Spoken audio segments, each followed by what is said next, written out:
I submit, ladies and gentlemen, this was an act of high treason, punishable by death, if you believe the 1792 Act.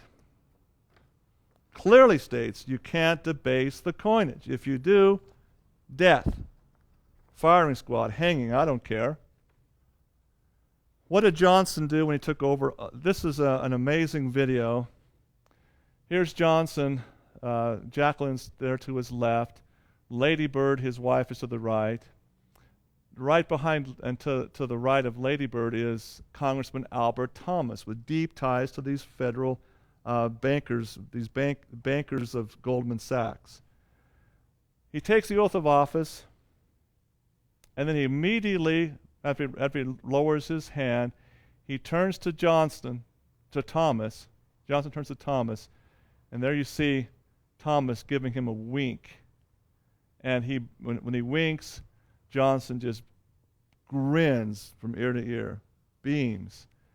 And Lady Bird looks like the cat that swallowed the canary to me. Doesn't look like there's any type of sorrow, or it looks like, oh boy, we're going to go forward. And that's exactly what happened.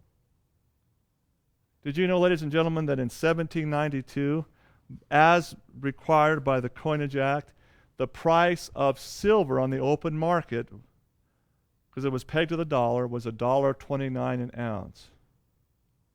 Do you realize that in 1965, the price of silver was $1.29 an ounce? From 1792 to 1965, zero inflation. I think that was a successful act. This year in 2010, as I wrote this Friday, the price of silver is $28.69 an ounce. Do the math. This is an inflation rate since 1965 of 2,500%. Silver, if you really understand economics, ladies and gentlemen, is the litmus test for inflation worldwide, and it is true in every industrialized nation since the birth of the Holy Roman Empire. Since the dawn of the Holy Roman Empire and the official decree of Caesar, silver is always to be valued at 1/16 the price of gold. Historically, that has always been the norm for over 2,000 years. This is also the law in 1792, and the Coinage Act, it actually has a law that the silver price will be 1/15 the price of gold, always. Right here in the Coinage Act. Wow. Today, gold is hovering around $1,400 an ounce. So, historically speaking and intrinsic value speaking, the true value of silver should be right around $87.50.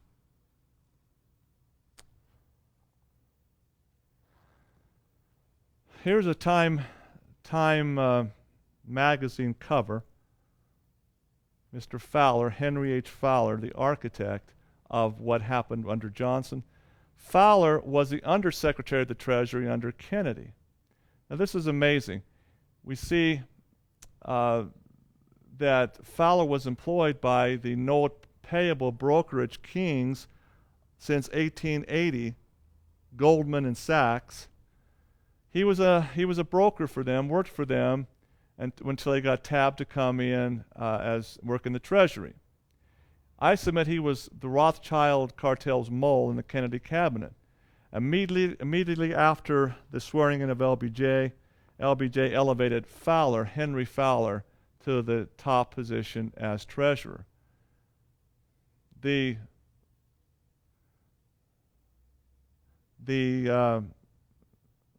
Coinage Act of 1965 was implemented and I believe written by Fowler. His payment for what I call high treason, he was awarded in 1968 after he left the Johnson administration, a full partner position with Goldman Sachs, and went and worked in that position in New York City. The Time magazine article, the cover again, the world's need for money. Should the dollar be almighty? Question mark. Well, let's look at what Lyndon Johnson said at the signing of the act in the Rose Garden. Quote, "Distinguished members of Congress, ladies and gentlemen, we are gathered here today for a very rare and historic occasion in our nation's history." Oh yeah, very rare. You're committing high treason. Before I make some observations that I have made note of here, I want to say to the Congress again, as I do almost daily these days, in the words of the Navy, well done. When I have signed this bill before me, we will have made the first fundamental change in our coinage in 173 years. The Coinage Act of 1965 supersedes the Act of 1792, and that act had the title, "An Act Establishing a Mint and Regulating the Coinage of the United States." Wow. 173 years, and we really hadn't had much of a problem financially in this country. This country, from the days of the early 1800s, through wars, through Civil War, through World War I, World War II, America ruled the world. Why? Because the dollar was so strong. Quote, Johnson said, "Since that time our coinage of dimes and quarters and half dollars and dollars have contained 90% silver. Today, except for the silver dollar, we are establishing a new coinage to take its place beside the old." My Secretary of the Treasury, Joe Fowler, I don't wonder why I call him Joe, his name's Hank.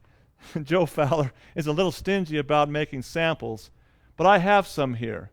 Joe made sure that I wouldn't put them in my pocket by sending them over here in plastic. There's a reason for that. Until this act is signed, he's committing treason by debasing the currency.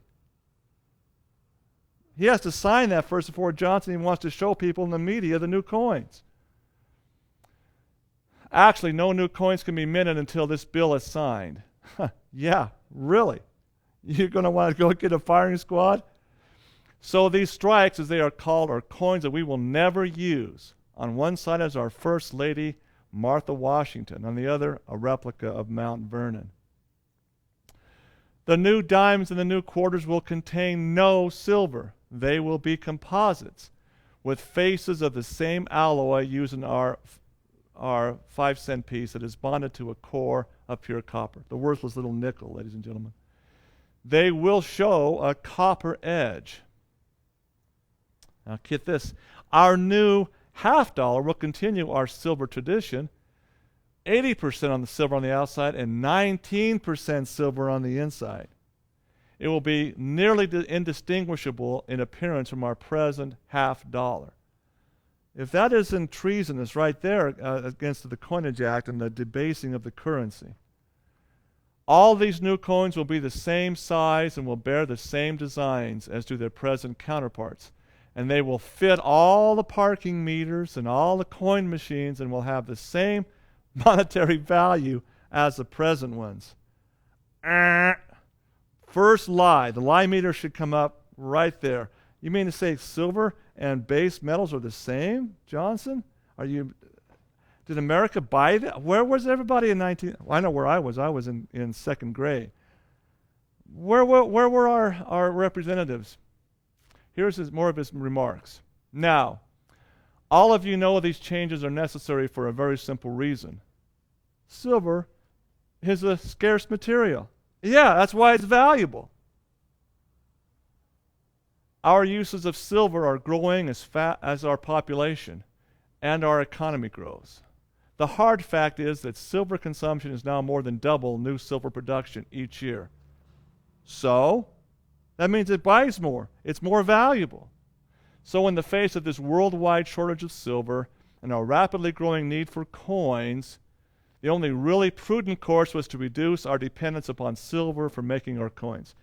This is an absolute false lie in every sense of the word, trying to explain why he's doing this. It's a smokescreen, ladies and gentlemen. Silver is valuable because it's rare. It doesn't matter where it's located. Silver is valuable because it is a precious metal. Precious means it's rare. He goes on to say, quote, "If we had not done so, we would have risked chronic coin shortages in the very near future." Oh my goodness. There is no change in the penny and the nickel. There is no change in the silver dollar, although we have no present plans for silver dollar production. So they're stopping the production of the silver dollar right there simply because they were already making Federal Reserve notes. And in 1963, Federal Reserve notes suddenly became nothing but paper. And that's what made Kennedy issue his executive order. In 1963, he realized the Federal Reserve was now not going to allow anybody to by a legal contract, turn the Federal Reserve notes in for legal dollars, silver dollars. So that's why Kennedy issued Executive Order 11110, ordering the Treasury to begin printing Treasury notes once again that are redeemable in lawful money. That's why Kennedy made his speech to Columbia, this monolithic, ruthless conspiracy. If they debase the currency, this country is in deep trouble. He knew it then.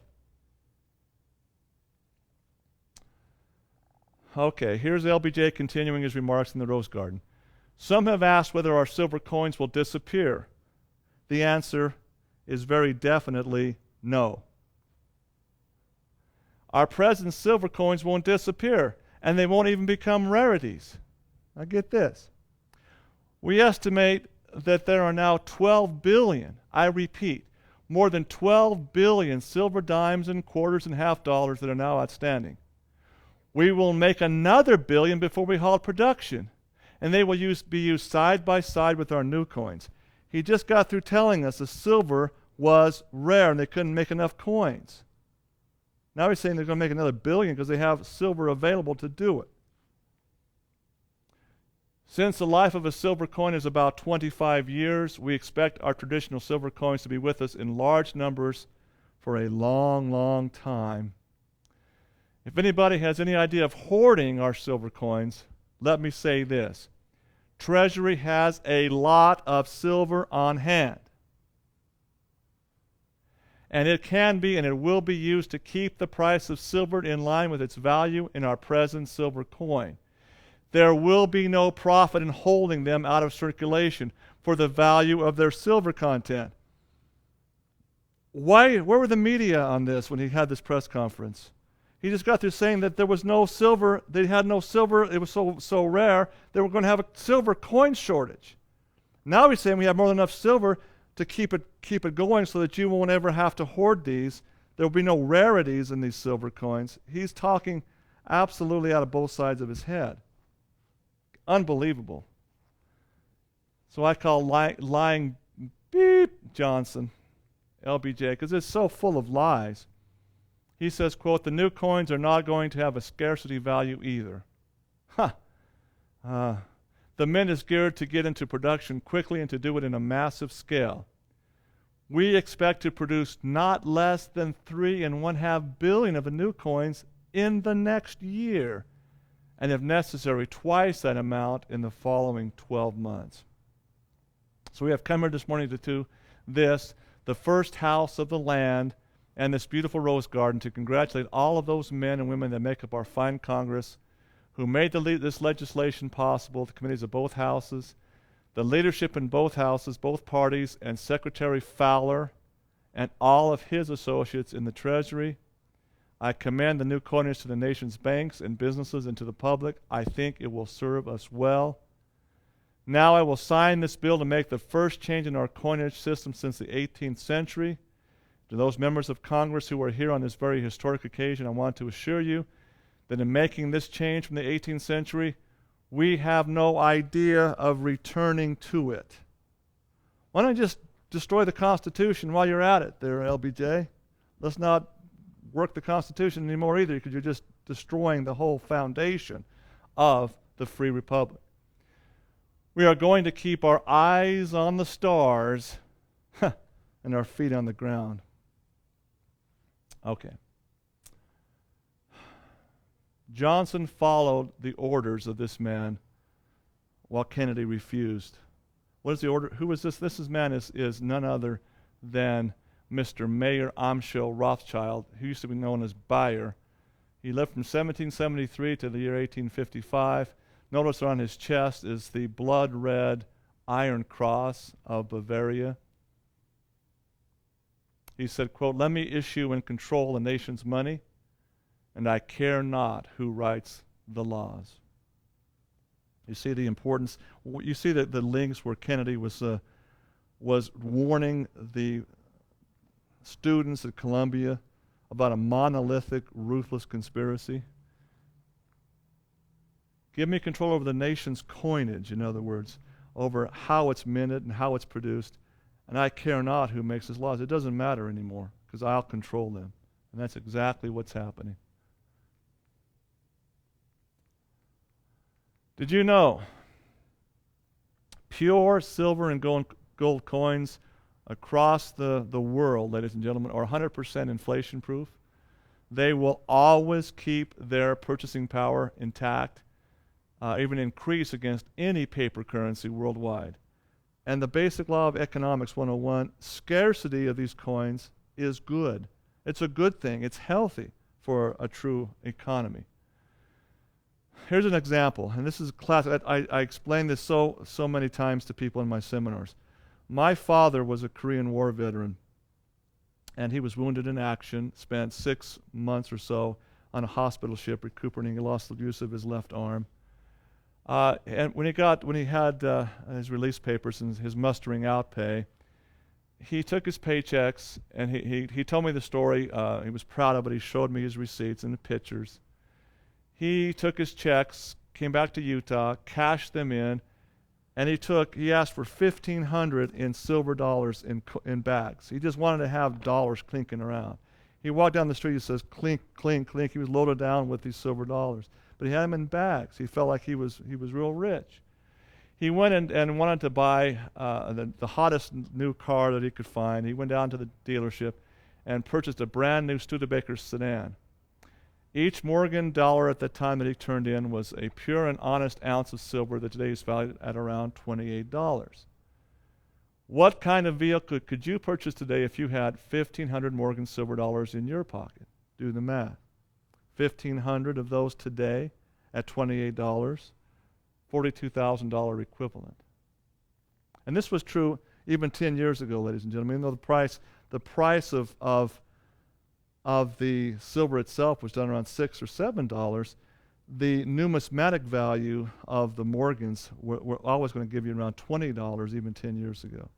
So there was $30,000 to play with even back with numismatic values. Here's the story behind the story, ladies and gentlemen. Any country, as the founding fathers, especially Jefferson, knew so very well, that prints fiat money without any basis, then debases the coinage, the actual bases the dollar as a silver coin, and issues debt notes that greatly exceeds the gross national product each and every year. It's this law of gravity. It will cause eventually massive hyperinflation. That nation will die as a meaningful concern. Jefferson understood that. He saw what happened with the colonies in the early 1700s. Unless and only if one thing happens, and here it is. Other world nations and powers, they must purchase vast amounts of this fiat currency and use it as their strategic reserves to cover their national debt cycle. At the end of World War II, in fact, even before World War II was even concluded, in 1944, the major world economic powers met in New Hampshire at a place called Bretton Woods and hammered out this agreement that America was emerging from the war years as the richest nation on earth. Its money, its success was unparalleled. And so the U.S. dollar was agreed to become the world's reserve currency. And that's exactly what happened. Well, this keeps the bubble afloat temporarily as long as that First Nations currency is honest. It doesn't have something that undercuts it and whittles it away. When the world currency is removed, when the currency is abandoned on the world scale, the inevitable economic crash is going to be massive, and it's going to be rapid in the extreme. Here's a little chart showing the consumer debt expenditures. Now this is just private sector, not public sector, government sector debt, ladies and gentlemen. This is credit cards, mortgages, whatever the people have in debt. You see what happened to it in 1929. It's the top of the dip, and the crash happened all the way down to 1940, when the war effort to rebuild the economy started the sustained growth. But look at 2006. This is from the Credit Suisse, Department of Commerce, and Federal Reserve figures. You add government debt and obligations to this picture, and it really gets frightening.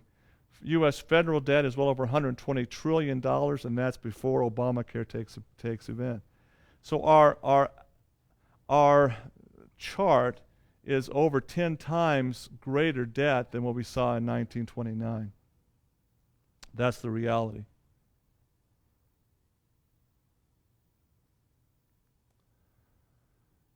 The price of gold in the world economy, ladies and gentlemen, is based in United States dollars.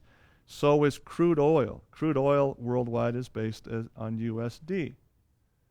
Each and every day, Monday through Friday, precisely at 3 o'clock p.m. Greenwich Mean Time, in a boardroom in the heart of the City of London financial district, the world's most powerful men meet, and they produce something called the London Fix.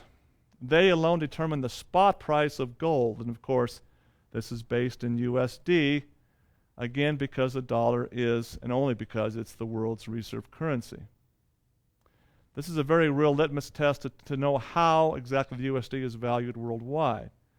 As the world's reserve currency, the United States dollar net value is pegged to the value of gold. And when gold's spot price surges above $700 USD per ounce, this is a strong warning to the world that something is terribly wrong with the US dollar. In this case, it's not the silver dollar at all, it's the Federal Reserve note, which is really not a true US silver dollar, but a debt instrument entirely. Now, going back to my time in New York in 1984, in my notes that I was able to, I keep them, because I wrote all this down, put it in a manuscript form.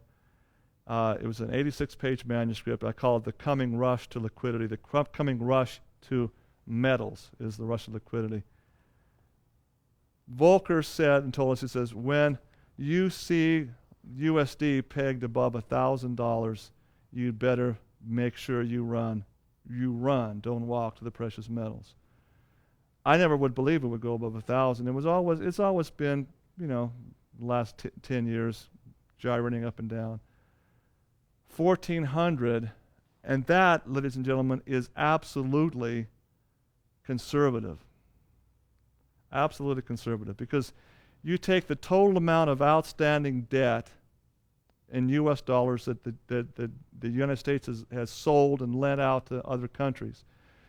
$120 trillion of USD out in the world.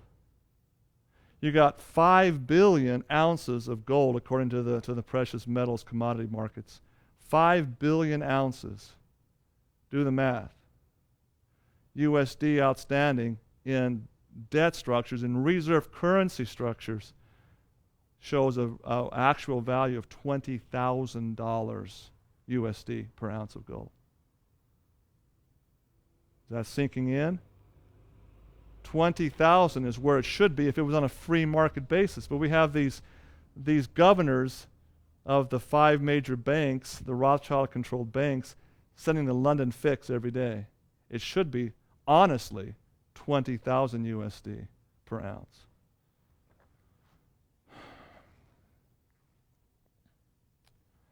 That's what I show here. Historically, the London Fix calculates the value of the USD against the dollar.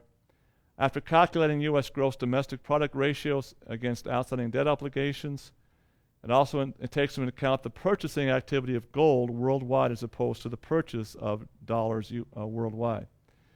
So the more accurate and honest valuation would be to calculate the true price of gold in United States dollars by taking the total amount of federal debt notes held in reserve worldwide, which is approximately 100 trillion. Some reports show it to be 120 trillion, but conservatively it's $100 trillion outstanding. Dividing it by the total amount of gold in the world, 5 billion ounces. Based on this valuation, gold is closer to 20,000 USD per ounce, honestly. After all, other nations have been told, and this is the Bretton Woods agreement, that it would always be pegged to gold. U.S. dollars will always be pegged to what's outstanding in ounces in gold. It hasn't happened. For the last 20 years at least, they've been manipulating this in a major way. Gold and silver prices have soared over the last 10 years, but especially since 2009. Look at that. 350% since 2000.